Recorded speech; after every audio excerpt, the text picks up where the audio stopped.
ചില്ലടിച്ചെല്ലുന്നു ഞാൻ ഭയങ്കര ഓവറാക്കുന്നത് നിങ്ങക്ക് ഞാൻ എങ്ങനെ ഉണ്ടണ്ട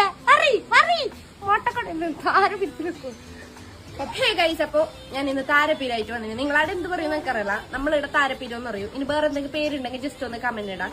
അപ്പൊ ഇതിനെ ബറവാക്കുന്ന ഒരു കുഞ്ഞു വീഡിയോ. പിന്നെ കുറെ ആളിച്ചില്ലെന്ന് ഞാൻ ഭയങ്കര ഓവർന്ന് എന്റെ വീഡിയോ നോക്കണ്ട നിങ്ങൾ ഓവറെങ്കിൽ ബറ. അപ്പൊ ഗൈസ് അതിന്റെ നൂലല്ല സോറി ബള്ളിയല്ല ഇങ്ങനെ മുറിച്ചിട്ട് എടുക്കാം, സൈഡിലുള്ള ചെറുണ്ടിട്ട് എടുക്കാം. എന്നിട്ട് പൂളാക്കണോ, ചെറിയ ചെറിയ കണ്ടാക്കുന്ന ചെറിയ കണ്ടാക്കിയാൽ മതി. ഇനി വേണ്ട സാധനം ഇതല്ല, സെപ്പറേറ്റ് 2 പച്ചമുളകും 1 പച്ചമുളക് താരപ്പിരുത്തിന് ഇട്ടുകാം. എന്നിട്ട് നമ്മളെ ബണലെടുക്കുക, ബണല ഗ്യാസിൽ വെക്കുക, കുറച്ച് എണ്ണ ഒഴിച്ചു കൊടുക്കുക, എത്ര വേണ്ട അത്ര. പിന്നെ കടു ഇട്ടിട്ട് ഞാൻ ഒരു പച്ചമുളക് ഇട്ടാൽ ഒന്നാകെ പുകകളാങ്ങിഞ്ഞ് സംഭവം. പച്ചമുളക് ഇട്ടിട്ട് നമ്മൾ ഫുള്ള് പൊട്ടിത്തെറിച്ച അത് കഴിഞ്ഞിട്ട് നമ്മളെ താരപ്പീര മുറിച്ച് വെച്ചത് ഇട്ട് കൊടുക്കുക. ഒരു സ്പൂണ് ഫുള്ള് വേണ്ട, 1/2 സ്പൂൺ മഞ്ഞപ്പൊടി ഉപ്പ് ഇട്ടിട്ട് വേഗം വെക്കുക ഒരു 5 മിനിറ്റ്. പിന്നെ ഈ പാത്രത്തിന് ഒരു പ്രത്യേകത ഉണ്ട്, ഈ പാത്രം ഞാൻ ചാടാത്ത എൻ്റെ അമ്മ പണ്ട് തന്നേക്കാം, എനിക്കതൊരു ഭയങ്കര സ്പെഷ്യൽ തന്നെ. പിന്നെ തേങ്ങയും വെള്ളുള്ളി ഞാൻ ചരിയിട്ട് നേരത്തെ വെച്ചിട്ടുണ്ടെങ്കിൽ അതിന് ഇട്ട് കൊടുക്കുക, നല്ല പകൽ അങ്ങോട്ടും ഇങ്ങോട്ടും ഇളക്കുക, ഒരു 10 മിനിറ്റ് അത് മൂടിയിട്ട് വെക്കുക. അപ്പോൾ നമ്മൾ താരപ്പീര വീട് റെഡി ആയിന്.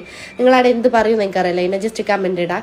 അപ്പോൾ എൻ്റെ ഇൻസ്റ്റ ഫോളോ ആക്കാത്ത ആരെങ്കിലും ഉണ്ടെങ്കിൽ ആദ്യമായിട്ട് എൻ്റെ വീഡിയോ നോക്കുന്നെങ്കിൽ നിങ്ങൾ ജസ്റ്റ് ഒന്ന് ഇൻസ്റ്റ ഫോളോ ആക്കിയത്. അപ്പോൾ കറി നല്ല സെറ്റ് ആയിന്. മഴക്കാലത്ത് നമ്മളെ ചോറിന് കഞ്ഞിക്കല് സെറ്റ് എപ്പോഴും ചെല്ലുന്ന പോലെ. അപ്പോൾ എൻ്റെ യൂട്യൂബിൽ ഞാൻ ലെങ്ത്തുള്ള വീഡിയോ ഇടലുണ്ട്, ജസ്റ്റ് ചെക്ക് ആയിക്കോ. Tata bye, see you, love U.